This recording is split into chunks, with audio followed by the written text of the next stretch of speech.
அனைவருக்கும் வணக்கம். Welcome to my channel.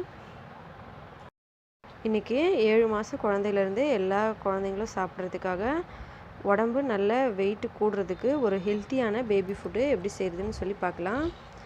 இது ரொம்பவே ஈஸிங்க செய்கிறது. இது வந்து நார்த் ஸ்டைல்லேருந்து இன்றைக்கி நான் பண்ணியிருக்கேன். இது உடம்புக்கும் ரொம்ப நல்லது.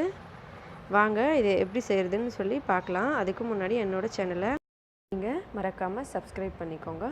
அதோட பக்கத்தில் இருக்க பெல் பட்டனையும் ப்ரெஸ் பண்ணிக்கோங்க. நான் எப்போ வீடியோ அப்லோட் பண்ணாலும் நீங்கள் முதல்ல பார்க்கலாம். இப்போ இந்த ரெசிபிக்கு தேவையான ஐட்டம்ஸ்லாம் பார்த்தீங்கன்னா ரொம்ப கம்மி தான். இது வந்து சப்பாத்தி ஆயில் போடாமல் அப்படியே இதை வந்து தவாவில் போட்டு சுட்டு எடுத்திருக்கேன். ஒரே ஒரு சப்பாத்தி.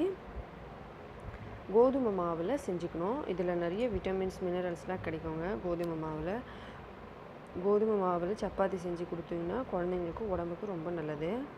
அதோட இது வந்து டால்மா. இந்த ரெசிபி வந்து நான் ஏற்கனவே என்னோடய சேனலில் அப்லோட் பண்ணியிருக்கேன். அப்படி நீங்கள் பார்க்கலன்னா நான் கீழே டிஸ்கிரிப்ஷனில் லிங்க் கொடுக்குறேன், அங்கேருந்து பார்த்துக்கோங்க. இது பார்த்தீங்கன்னா இதில் நிறைய வெஜிடபிள்ஸ்லாம் இருக்கும். எல்லா வெஜிடபிள்ஸும் இதெல்லாம் இருக்குங்க. கேரட், வாழைக்காய், அப்புறம் பப்பாளிக்காய், அப்புறம் உருளைக்கிழங்கு, பீன்ஸ், அந்த மாதிரி எந்த ஒரு மசாலா ஐட்டம்ஸும் இதில் இல்லவே இல்லை. எல்லாமே இது வீட்டிலையே ரெடி பண்ணி நம்ம செய்கிறது தான் இது. உங்களுக்கு இந்த ரெசிபி வந்து நீங்கள் தேவைப்பட்டால் நான் டிஸ்கிரிப்ஷனில் லிங்க் கொடுக்குறேன், அங்கேருந்து பார்த்துக்கோங்க. இது பெரியவங்களும் சாப்பிட்லாம். அதுக்கப்புறம் ஒரு கிண்ணத்தில் தண்ணி எடுத்துக்கோங்க. ஒரு சின்ன கிண்ணம் எடுத்துக்கோங்க. அப்படிதான். இப்போ வந்து எங்கள் பையனுக்கு 3 வயசு ஆகுது. நான் அவனுக்காக இதில் ஒரு பாதி சப்பாத்தி எடுத்துக்கிறேன். அதுவே போதுமானது தான். நீங்கள் குழந்தையோட வயசை பொறுத்து சின்னது பெருசு அந்த மாதிரி பண்ணிக்கோங்க. இந்த சப்பாத்தியை வந்து தண்ணி வந்து சாதா தண்ணி தாங்க, குடிக்கிற தண்ணி. அதில் இதை போட்டு இப்படி ஒரே ஒரு 10 செகண்ட் இந்த மாதிரி வச்சோம்னா இது நல்லா சாஃப்டாகிடும். சப்பாத்தி தண்ணியில் போட்டோம்னா நமக்கு வந்து இதை மேஷ் பண்ணுறதுக்கு ரொம்ப ஈஸியாக இருக்கும். இப்போ பாருங்கள், இது இப்படி அழுத்துனீங்கன்னாவே நல்லா சாஃப்டாக இருக்கிறதுனால நல்லா மேஷிங் ஆகிடும்.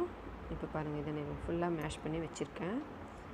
இப்போ இந்த டால்மாலேருந்து வெஜிடபிள்ஸு அப்புறம் இந்த டால்மா எல்லாத்தையும் இதில் சேர்த்துக்கலாம். இது பார்த்திங்கன்னா தமிழ்நாட்டில் எப்படி சாம்பாரோ அந்த மாதிரி தான் இது வந்து நார்த் சைடில் டால்மான்னு சொல்லுவாங்க.